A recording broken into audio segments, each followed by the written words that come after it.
કેળવણી મંડળ છે એના માધ્યમથી આવનાર સમયની અંદર બાબર તાલુકાની અંદર તમામ ગામોની અંદર વ્યસન મુક્ત થાય, દારૂ બંધ કરવા માટે કરીને ગામો ગામ કમિટીઓની રચના થાય અને વર્ષોથી અમારી સમાજની દીકરા દીકરીઓને ભણાવવા માટેની હોસ્ટેલની જગ્યાની ખરીદી કરેલી હતી.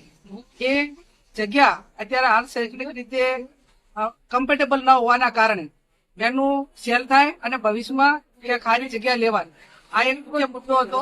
અને બીજા ઘણા ટાઈમ પછી બધા સાથે મળીને આ એક પ્રશ્ન ઉકેલવા માટે કરીને સમાજની જે માગણી હતી એ માગણી પરિપૂર્ણ થાય એના માટે આજની આ મિટિંગનું આયોજન કર્યું છે. અને સમગ્ર વગડ મુકામે જે બંધારણ કર્યું એનું ચુસ્ત રીતે પાલન થાય. ગામો ગામ જે ગામોની અંદર એની કમિટી ના બની હોય એની કમિટી બને અને સાથે મળીને જે પણ આ સારું કાર્ય કરી રહ્યા છે એમને બધાને ખૂબ ખૂબ અભિનંદન આપવાના ઘટે.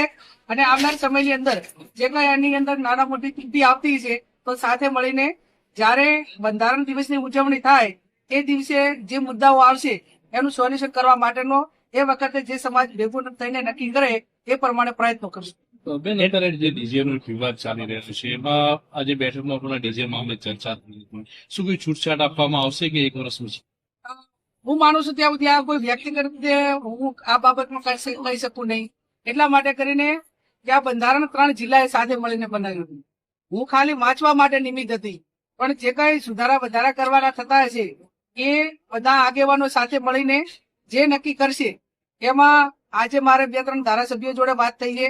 5-10 દિવસ પછી મળશે અને મળ્યા પછી આ બાબતમાં જ્યાં મિટિંગો નથી થઈ, જ્યાં કમિટીની રચના નથી થઈ, કોઈ કે ભૂલ કરી દે તો એના માટે શું કરવું, આજે વર્તમાન સમયમાં જે 3-4 ઠેકાણે જાણવા મળ્યું એ બાબતમાં અઠવાડિયા પછી અમે સાથે મળીને એની વાત કરશું. ઓકે.